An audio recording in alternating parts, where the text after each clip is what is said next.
అన్నదాతలపై రాష్ట్ర సర్కారు వేధింపుల పట్ల BRS working president KTR fire అయ్యారు. నిన్న గేట్ ఎత్తుకెళ్లారు, నేడు స్టార్టర్లు పీక్కెళ్లారు. ఇక రేపు పుస్తల తాళ్లు లాక్కెళ్తారా అంటూ కాంగ్రెస్ ప్రభుత్వంపై విరుచుకుపడ్డారు. ఈ తెలివి తక్కువ కాంగ్రెస్ సర్కారుతో జాగ్రత్తగా ఉండాలని కేటీఆర్ రైతులకు సూచించారు.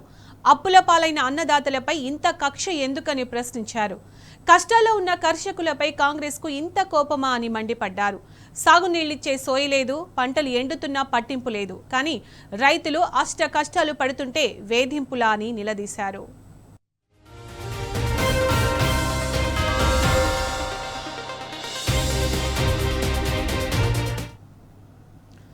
బీఆర్ఎస్ ప్రభుత్వం రద్దు చేసిన నీటి తీరువాను 5 ఏళ్ల తరువాత ఇప్పుడు వసూళ్లకు తెగబడతారా అంటూ కేటీఆర్ ప్రశ్నించారు. తెలంగాణ రైతులంటే అంతా అలుసైపోయారా అంటూ నిగ్గదీసి అడిగారు. ఓట్ల నాడు ప్రేమ ఒలకబోసి గద్దెనెక్కాక నరకం చూపిస్తారా అంటూ మండిపడ్డారు. 2 లక్షల రుణమాఫీ చక్కగా చేయని సన్నాసులు ఇంత దారుణానికి ఒడిగడతారా అంటూ ఆగ్రహం వ్యక్తం చేశారు. రైతు భరోసాకు 1.25 లక్ష ఆంక్షలు పెట్టి రైతన్నను సంక్షోభంలోకి నెట్టింది మీరు కాదా అని ప్రశ్నించారు. పెట్టుబడి సాయాన్ని ఎగ్గొట్టి మళ్లీ అప్పుల పాలయ్యేలా చేసిన పాపం మీది కాదా అని కేటీఆర్ నిలదీశారు. వ్యవసాయ రంగంలో సంతోషం ఆనవాళ్లు చెరిపేసి నాటి సమైక్య రాష్ట్రం సంక్షోభం ఆనవాళ్లను తెలంగాణ నేలపై మళ్లీ తెస్తామంటే రైతాంగం సహించదన్నారు కేటీఆర్.